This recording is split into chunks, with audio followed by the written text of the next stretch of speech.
কি বলছে দেখে নিই, যে আদর্শ গ্যাস সমীকরণ পিভি সমান এন আরটি থেকে কিভাবে গ্যাসের আণবিক ভর ও ঘনত্ব নির্ণয় করবে। তো আমাদের আদর্শ গ্যাসের সমীকরণ কি হয়ে থাকে, যে পিভি সমান এন আরটি। ওকে, তো এখান থেকে এন এর পরিবর্তে লিখতে পারি যে ডাব্লু বাই এম। এম হচ্ছে এখানে আণবিক ভর, ওকে, আর ডাব্লু হচ্ছে ওজন বা ভর বলতে পারি।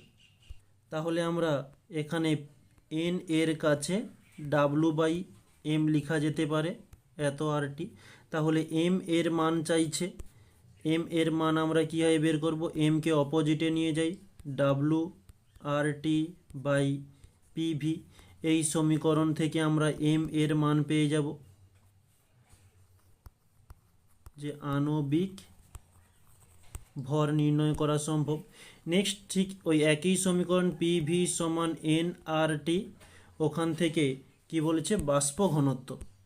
আচ্ছা, ঘনত্ব কিভাবে নির্ণয় করবে, তো ঘনত্ব নির্ণয়ের জন্য ঠিক একই রকমের এন সমান লিখতে পারি ডাব্লু বাই এম। তাহলে পিভি সমান এন এর কাছে ডাব্লু বাই এম আর টি লিখা যেতে পারে। যদি আমরা ভি কে রেখে পি কে অপোজিটে নিয়ে আসি তাহলে পেয়ে যাব W R T by M P. Okay, তো এই যে ডাব্লু রয়েছে ওজন, যেটা ওজনকে যদি আমরা অপোজিটে নিয়ে যাই, ভি ওজন ডাব্লু, এটা উপরে গুণ আকারে রয়েছে, নিচে এলে ভাগ হয়ে যাবে। তাহলে থাকছে কি আর টি বাই এমপি।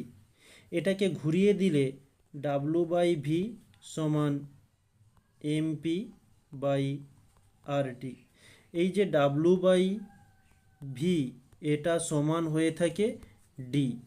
তাহলে এই ডাব্লু আর ভি এর পরিবর্তে ডি লিখতে পারি, মানে বাষ্প ঘনত্ব, এম পি বাই আর টি। এই হয়ে গেল ঘনত্ব নির্ণয়ের সমীকরণ।